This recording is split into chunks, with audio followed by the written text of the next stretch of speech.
this message really coming through across the US? Allow me to be cynical for a moment. According to the UN's Intergovernmental Panel on Climate Change, in order to keep temperatures below 1.5 degrees Celsius, we're going to need to see total carbon emissions at net zero by 2050. I was wondering if that's possible given the fact that oil companies are involved with the UN Global Compact. Canadian firm Suncor Energy is on your list, and they're extracting oil from the Canadian tar sands. Royal Dutch Shell is a participant. How can these big oil companies help us stop warming at 1.5 degrees Celsius unless they're totally moving away from fossil fuel production, which is their very business? Well, I think it's an excellent question, and many companies that are part of Compact work in industries that are under great transition. That can be in construction, in the oil and gas, in fashion, in pharma, in food. So the name of the game for many companies today is that they need to transform. Some of these industries will have to make more radical breakthrough innovations in how they develop their products and their business models going forward. And clearly, the oil and gas industry is grappling with how to do that in the best possible way. But I'm also happy to see how much progress we are seeing in the renewable energy sector today, and how this is also being picked up in the car industry and other places. And I think clearly the UN have set a very strong and clear agenda with the 17 goals of where we need to go. Taking the tough decisions just has to be part of any company's transition. The UN Global Compact is participating in the UN Climate Action Summit. What are you hoping to accomplish? The whole idea is in doing this is to send a very clear signal that this is the moment to show tipping points on climate, to take radical decisions and be very innovative around how to adhere to the IPCC recommendations. And it will clearly take strong leadership from companies to reach this. We want to show the companies that are the great examples. We also want to show many of the investors that are already now integrating more and more climate as a risk in their investments, and in this way putting a very strong pressure for companies to be really transparent and ambitious in their climate strategies. Lisa Kingo is CEO and Executive Director of the UN Global Compact. Lisa, thank you so much for your time. You're welcome.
Helping to keep world-class care within reach. Learn more at healthyinnovation.org.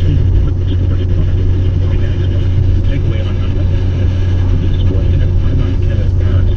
He that is placed at the top of the hour, NPR Elving will help you out there and now. As the president meets with world leaders at the United Nations General Assembly this week, amid a scandal over a whistleblower's report of an interaction with the Ukraine leader. They'll have the latest here and now coming up at 1 o'clock. Here from 90.9 WA5, your NPR member station.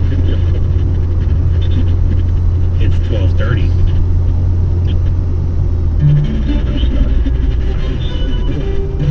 I'm Matt Katz, and this is the Takeaway. To elevate your life by Suplex of the apps Toward more sustainable business practices. But this is hardly the first time corporations have taken a stand on major social and political issues. In the last few years, we've seen more and more businesses speaking out, taking action on everything from gun control to immigration. At a time when lawmakers are at an impasse, the line between business and activism is blurring. Just last week, retail giant Amazon announced a sweeping plan to meet the goals of the Paris Climate Agreement 10 years early, after thousands of its employees prepared to walk out in protest of its pollution in support of fossil fuel companies. Scott Sonnenschein is professor at Rice University's Jones Graduate School of Business, and he joins us now to explain this new wave of corporate activism and whether it's actually leading to real change. Scott, welcome to the program. Thanks for having me. So we just talked about the UN Global Compact and how companies are banding together to act on climate change, and this is independent of government regulation.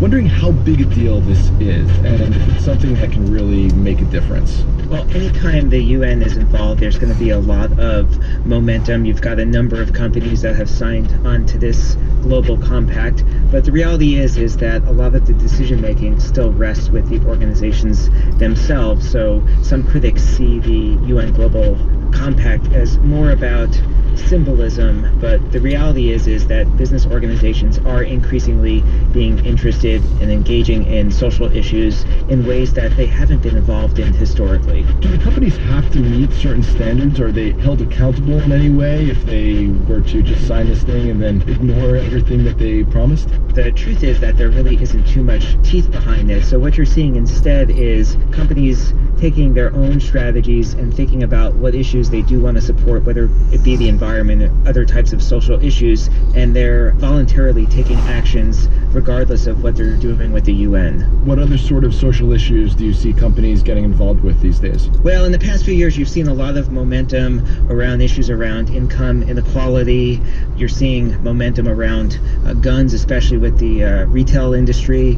You're also beginning to see issues around smoking. Actually, Walmart announced that they're going to discontinue selling e-cigarettes. CVS themselves stopped selling cigarettes about 5 years ago. This is pretty remarkable. If you go back to what the traditional role of business is in social issues, you go back to the 1960s where the economist Milton Friedman published this very influential essay in the New York Times saying the only social responsibility a business has is to increase its profits. Well, what you've seen in the last 10 years is really taking positions in ways that some might argue are not necessarily as profit focused as they ought to be, and some might say it's just enlightened self-interest, and which is right, it's really hard to tell. So what changed? Why did companies decide to take a more active role in some of these issues?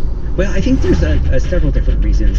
One reason is that the workforce of these organizations is increasingly being dominated by millennials, and this is a much more purpose-driven generation, so they're trying to be sensitive to some of the interests of their own constituencies. They're also hearing a lot from their own employees about these issues. So previously, a lot of activity on social issues came from outside pressure, so it would be groups like non-government organizations, NGOs, think like Greenpeace, that would be really working from the outside to pressure organizations. Well, that pressure is now coming from within in terms of the employee base, so that's also another big shift. And I'd say finally, I think companies are becoming a little more enlightened in realizing that some of these issues are not being solved by governments in ways that they would like. I think climate change is probably a really good example of that, and there's not enough activity, but this type of issue is going to affect their bottom line. If you're running a facility on the coast, for example, you're going to need to adapt. So they're being more proactive about thinking long-term about what these social issues are going to mean for their own business, as opposed to just thinking in the short term. We'll continue our conversation on corporate activism when we get back from the break. Stick with us on The Takeaway.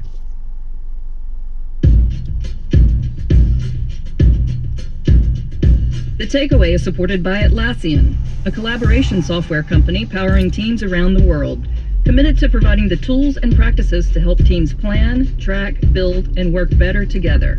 More at Atlassian.com.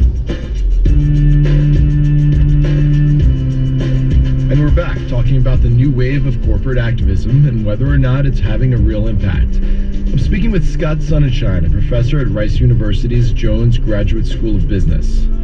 So Scott, many of the corporations advocating for things like gun control or human rights have been targets of activists in the past. I'm wondering, what's motivating the shift in their behavior today? Is it coming from external pressure or from within? Yeah, I think it's coming from all fronts, quite frankly. What's happening is, instead of just looking out the window and seeing a bunch of protesters, they're seeing a lot of activity within their own organizations through employee interest groups and other ways of trying to influence top management about these issues.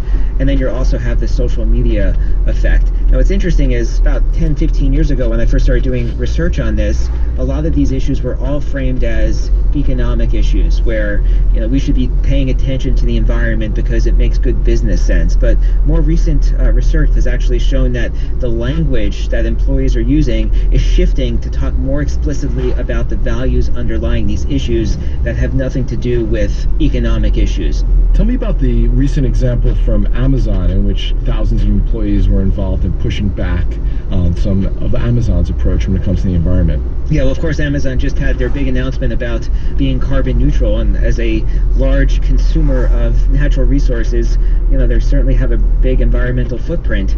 And again, it would have been unthinkable, even 10, 15 years ago, for employees to really be pushing back on management and saying, this is something that we ought to do. This is, a set of issues that Amazon ought to be tackling. And are there, though, drawbacks for these companies that are supporting causes? Have they been hurt because they've delved into the public arena in this way? At the aggregate level, there have been, about 200 or so studies that have looked at the relationship between a firm's engagement in social issues and its performance in terms of how much money it makes, how much its stock goes up. And the results, quite frankly, are very inconclusive. There's a number of studies that show a positive effect. There's a number of studies that show a negative effect. There's a number of studies that show this makes absolutely no difference.